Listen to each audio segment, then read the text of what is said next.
Vamos dar sequência, então, ao nosso quadro Relatos de Parto. E hoje eu trouxe a história de uma paciente muito especial minha, que estava buscando um parto normal depois de uma cesariana.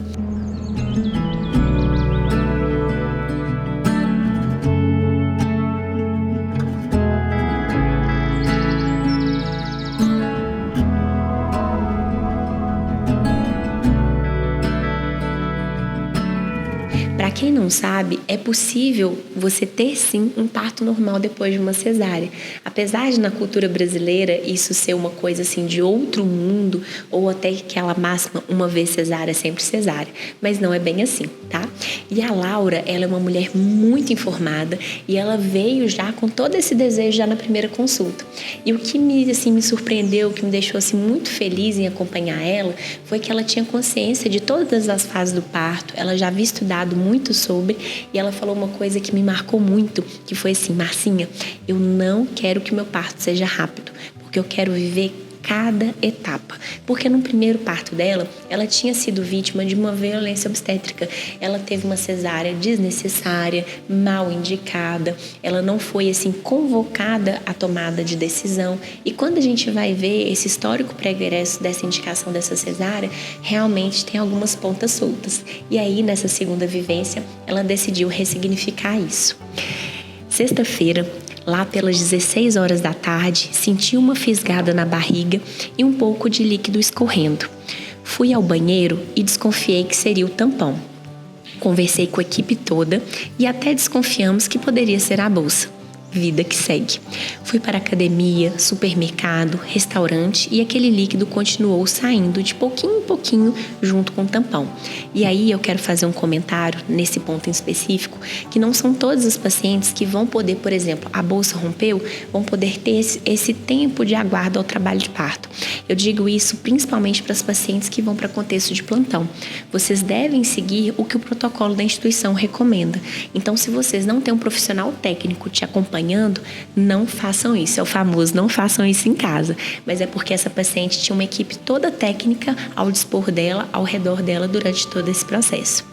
E 10% das mulheres, a bolsa vai romper antes de ter necessariamente as contrações. Então, nem todas a bolsa rompe antes, e na grande maioria das vezes essa bolsa vai romper ao longo do trabalho de parto, mas no caso específico da Laura, essa bolsa rompeu antes. E como a gente estava buscando por um parto normal, espontâneo depois de uma cesárea, a gente permitiu que esse tempo fosse um pouquinho maior. 23 horas e a Dani veio me avaliar. Confirmou a bolsa rota, mas sem dilatação. E eu ainda não estava em trabalho de parto. Logo decidimos aguardar. E numa que gracinha! Vem cá! Oi, gente, olha que coincidência. E essa paciente, ela é veterinária. E olha quem veio visitar. Outro ali. Ah, não. Delícia. Ei. Oi.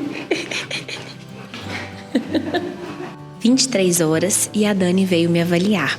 Confirmou a bolsa rota, mas sem dilatação. Ainda não estava em trabalho de parto. Logo decidimos aguardar. Tranquilamente, fui arrumar minhas coisas e as do Ian e deixar tudo prontinho no carro. Bernardo estava viajando, que é o filhinho dela mais velho, e chegaria de manhã cedinho. Pedi para minha mãe dormir na minha casa e esperar caso eu tivesse que ir para o hospital antes. Todos dormindo, e às 2 horas da manhã comecei a sentir algumas cólicas a cada 20, 30 minutos. Às vezes junto vinha uma contração mais fraca. 1h30 depois começaram as contrações fortes, doloridas e ritmadas. Então resolvi chamar o Thiago, que é o companheiro dela. Fiz exercícios na bola, recebi massagem, fomos conversando e eu fui mandando mensagens informando a equipe toda. Como era de madrugada e eu estava tranquila e lidando bem com as dores, quis esperar para chamar a Bruna, que é a doula dela. Fui para o chuveiro para aliviar um pouco. Thiago fez um banquete de café da manhã para mim e eu comi ali mesmo. Marcinha queria me avaliar pela manhã, fazer uma cardiotoco, que é um exame para a gente monitorizar o bebezinho, e então combinamos de encontrar todos na maternidade. Acordei minha mãe e contei tudo. Algum tempo depois, o Bernardo chegou e eu avisei para ele que o irmão só estava esperando ele chegar para poder nascer, de fato. Eu lembro da Laurinha assim comentando isso durante a gestação, porque eu acho que Bernardo viajaria, não sei se foi nas férias, eu acho que foi isso, nas férias, e o Bernardo iria viajar. Ela queria muito que ele tivesse na chegada do Ian. E olha como é que o universo é maravilhoso, né? A Bruna veio para minha casa, então fomos para a maternidade. Tudo ótimo na cardio e a dilatação 6/7. Havia apenas uma única vaga na maternidade e é claro que eu não iria voltar para casa para aguardar minha evolução e correr o risco de perder minha vaguinha, né? Ficamos por ali mesmo, mas acho que era umas 10 horas da manhã e fomos direto para a suíte de parto. Seguia muito tranquila, só esperando a hora do Ian. Recebi muito carinho, apoio, massagens, conversamos bastante e demos muitas risadas, porque o ambiente de parto, ele é assim mesmo, ele é leve e ele tem que ser tranquilo. Aos poucos, as contrações iam ficando cada vez mais fortes e menos espaçadas, e eu já começava a ficar cansada, com sono e não consegui mais descansar. Por isso que é tão importante, pessoal, no início do trabalho de parto, vocês não irem direto para um cross-parto, que a gente costuma falar. Deixem um tempinho para vocês descansarem, tirarem uma boa soneca, tomar um banho relaxante, tomar, às vezes, lançar a mão até de alguns analgésicos para o alívio do desconforto, porque no início do trabalho de parto existe ali um alívio melhor com essas medicações e técnicas de relaxamento, porque vai ter um momento do parto que vocês não vão tolerar esse descanso, o deitar vai ser muito mais incômodo, então vai exigir de vocês movimento. O segundo toque e seguia com 7 centímetros. Isso foram mais ou menos umas 4 horas depois da primeira avaliação. Mas tudo bem, eu me preparei bastante e sabia que era assim mesmo. Não tem máximo de tempo de dilatação do colo e eu sabia disso. Segui tranquila e aguardando.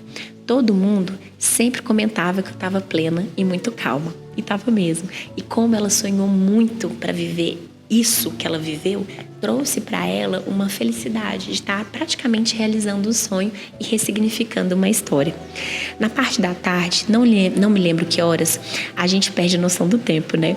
Novamente, e isso é importante, viu, gente? Perder um pouco do controle, até do tempo, do que está acontecendo, porque se vocês se mantiverem muito na consciência, no presente, que horas é dilatar, que horas é o toque, que horas é a próxima avaliação, vocês perdem um pouco do time do que vocês devem viver no parto, que é simplesmente se entregar por completo. E se entregar por completo exige perder o controle e não se preocupar com a parte técnica do parto. Então novamente fui para o chuveiro, então percebi que deu uma estagnada. Contrações menos doloridas, mais espaçadas, e me bateu um desespero. Faziam horas que eu estava lá, sentindo a dor das contrações, o cansaço. Fiquei com medo de algo dar errado e eu ter que ser submetida a alguma intervenção, o que não estava nos meus planos. Afinal, meu desejo era um parto natural. Chorei e desabafei com o Thiago. Me senti frustrada. A Bruna me acalmou um pouco, respirei fundo, mais um tempo.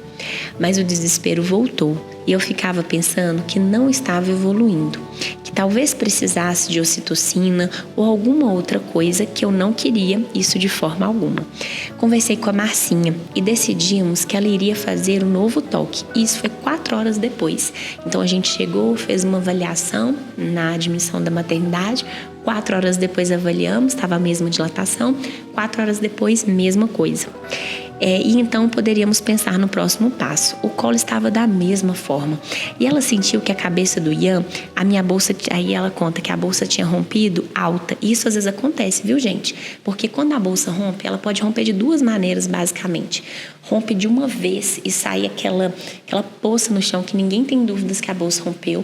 Ou às vezes a bolsa rompe bem alto e o líquido fica escorrendo sem parar, que foi o caso dela. E às vezes, numa situação como essa, que a bolsa rompe lá em cima, forma um bolsão, forma uma membrana na frente do bebê. E às vezes essa membrana segura um pouquinho o parto. E aí, eu dei a sugestão para ela da gente terminar de romper essa bolsa. Então, foram dadas duas opções. Esperar terminar de romper aquele bolsão ali. Relutei um pouco, mas aceitei a segunda opção, porque afinal de contas a bolsa dela já estava rota, né? A gente só ia terminar de romper. Estava muito cansada e era melhor do que qualquer outra intervenção, de fato. E sempre no parto, pessoal, a gente vai em escalas de intervenção. A gente nunca toca a trombeta do apocalipse e vai para a última intervenção. A gente vai e faz intervenções de acordo com as necessidades daquele parto, ou às vezes aquele parto não vai precisar de nenhuma, né? Bom, a partir daí tudo foi se intensificando e eu já imaginava isso, porque era só o Ian encaixar naquele colo que ele nasceria. Pra vocês terem uma ideia, eu vou dar um spoiler da minha parte obstétrica. Eu terminei de romper essa bolsa, ele nasceu em 1h20 depois. Para quem tava ali já há quase 12 horas, foi um processo muito rápido. Então foi ficando muito mais rápido, contrações vindo com tudo e bastante doloridas, mas já tinha me acalmado e agora era continuar esperando a evolução.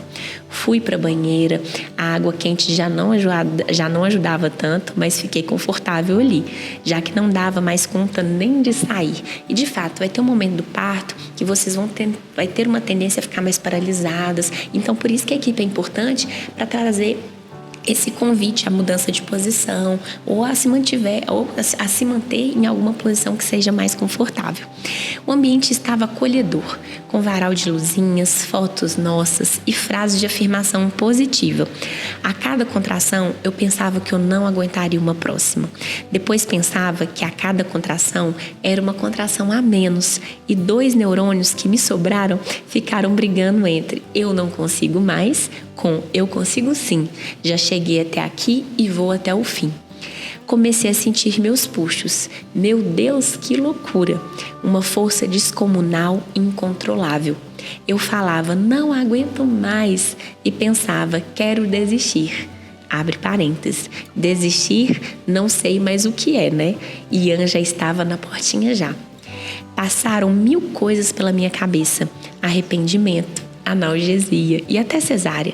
E a gente costuma falar, pessoal, que essa hora é a hora, entre aspas, da covardia.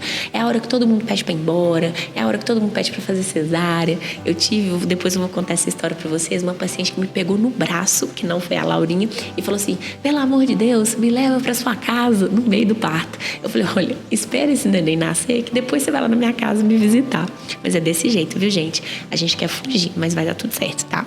Assim, e Dani diziam com a maior calma do mundo, é claro que você consegue, seu bebê está chegando, falta pouco.